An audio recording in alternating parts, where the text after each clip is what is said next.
జై శ్రీరామ్. నేను Monika Shankara. Breaking India ఫోర్సెస్లో ముల్లా మిషనరీ మార్క్సిస్ట్తో పాటు మీడియా కూడా కీ రోల్ని ప్లే చేస్తుంది. ఈ స్లైడ్ చూడండి, ఎంత దారుణంగా ఇండియాని డివైడ్ చేయాలనే నీచమైన ఆలోచనతోనుందో చూడండి. కుల ప్రాంత భాష ఆధారంగా కొన్ని రీజనల్ పొలిటికల్ పార్టీస్ వచ్చాయి. టీడీపీ కానీ, బీఆర్ఎస్ కానీ, డిఎంకే కానీ. వీటిల్లో చూడండి, ప్రాంతీయ అభిమానంతో వచ్చిన బీఆర్ఎస్ని ఈజీగా భూస్థాపితం చేయగలిగాం. ఎందుకంటే కాశీ కానీ, రామేశ్వరం కానీ, తెలంగాణ వాళ్ళు తిరుపతి కానీ అట్లాంటి ప్లేసెస్కి వెళ్ళినప్పుడు అక్కడ కల్చర్ని మనం ఓన్ చేసుకుంటాం. ఎందుకంటే మనది వాళ్ళది ఒకటే culture, because we are all Hindus. అయితే ఈ కుల భాష దురభిమానంతో వచ్చిన ఈ పొలిటికల్ పార్టీస్ని తగ్గించడం చాలా కష్టమైపోతుంది. ఇప్పుడు టీడీపీ తెలుగువాడి ఆత్మగౌరవం అని వచ్చింది, కానీ కమ్మవాడి ఆత్మగౌరవం, కాపువాడి ఆత్మగౌరవంకి డ్రాగ్ అయిపోయింది.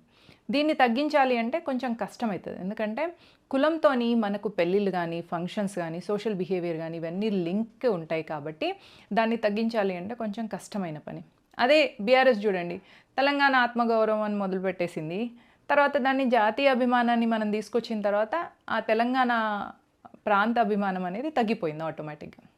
కానీ కుల భాష దురభిమానాన్ని తగ్గించాలి అంటే ధర్మానికి సంబంధించిన, సంస్కృతి సాంప్రదాయాలకు సంబంధించిన జ్ఞానం ఉండాలి. నెక్స్ట్, భాషాభిమానం తగ్గించుకోవాలంటే ఇంకొక భాషను నేర్చుకునేంత ఇంటలెక్ట్ ఉండాలి. నరేంద్ర మోదీ గారు ప్రైమ్ మినిస్టర్ అయిన తర్వాత ఆయన ఇంగ్లీష్ని ఎంత ఫ్లూయెంట్గా నేర్చుకున్నారో ఒకసారి ఆయన గ్రాఫ్ని చూస్తే మనకు తెలుస్తుంది. సో అది ఆల్ ఇంటలెక్చువల్ పీపుల్కి సంబంధించింది అనమాట. మల్టీలింగ్వల్ టాస్క్ అయిపోతుంది అది. రామజన్మభూమి విషయంలో తెలంగాణలో బీఆర్ఎస్ లీడర్స్ మనకు భద్రాచలం ఉన్న తర్వాత యూపీలో అయోధ్య రామజన్మభూమి మనకెందుకు అని అన్నారు. అంత చీప్ నేరేటివ్ని తీసుకొచ్చింది. ఇంకా దేశంలో రాముడి పట్ల అభిమానం ఉంటుంది, మోదీ తీసుకొచ్చినందుకు మోదీ పట్ల అభిమానం ఉంటుంది, కానీ ఆ కులకంపులో డెసిషన్ మేకింగ్లో కన్ఫ్యూజన్లో ఉంటారు. చెన్నైలో డిఎంకే లాంటి పార్టీస్ ఇన్ఫ్లుయెన్స్తో అక్కడ పబ్లిక్ ఇంగ్లీష్ మాట్లాడడానికి ఓకే అవుతుంది వాళ్ళకు, బట్ దెన్ హిందీ మాట్లాడరు, ఇంకా వేరే తెలుగు కానీ ఏ భాష కూడా మాట్లాడడానికి ఇష్టపడరు. ఈ రీజనల్ పార్టీస్ ఇంత దారుణమైన నేరేటివ్స్ని తీసుకొస్తున్నా కూడా యూత్ మోదీజీని ఎంకరేజ్ చేస్తుంది, మోదీజీకి సపోర్ట్గా ఉంటుంది. ఎందుకంటే youth is beyond caste, language and regional feelings.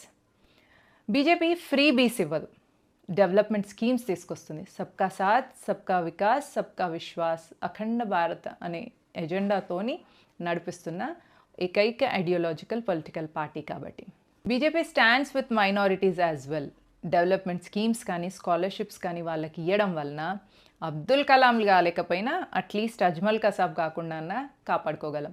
వాళ్ళు అజ్మల్ కసాబ్లు కాకుంటే మన అమ్మాయిలు లవ్ జిహాద్లో పడిపోకుండా సేఫ్గా ఉంటారు. మనం కూడా ఎక్కడికైనా వెళ్ళినప్పుడు టిఫిన్ బాక్స్ బాంబులు లాంటివి వాళ్ళు వేయకుండా అట్లీస్ట్ సివిలైజ్డ్ లైఫ్ అన్న లీడ్ చేయగలుగుతారు. To know more about BJP schemes, Namo యాప్ని డౌన్లోడ్ చేయండి.